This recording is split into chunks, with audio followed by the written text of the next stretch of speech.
Wapenji ni to kane kora an wuoyi aseromo adwa dhi nyombo, adwa tero dhok korgi nyako madwa kawo, masekawo.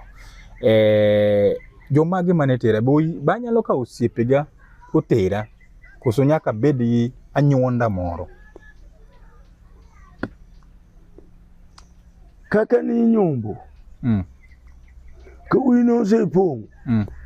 Tanyuola ne manene. Wete ko wuon gi kata ka wuon gi pok oparo. To wete gi wuon gi biyo ni nyathini kaka wanene.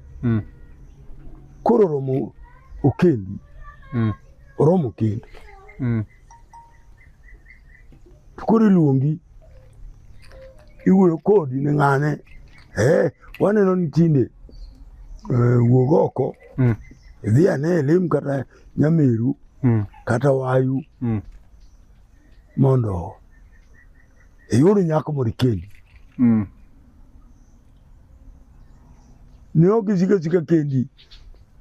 To iyudo nyako moro e wang' yudi ting' biro go pacho. Mane riembi ariemba go. Penjinde nyar kanye.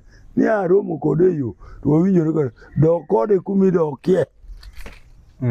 Nyaka ne dhi ka Wayu. Kata ka Nyameru. Kata osiepni moro. Gamo ni nyako. To kikelo wach. To uru penji. To nyano. Dala gi chalo nade. Onyar joka ng'a. Oruna no nyar joka ng'ane. Uru luon. Joka ng'ane go. To joma longo. Ko nyar joka ng'ane. Mano kare. Warwake. Warwako wachne.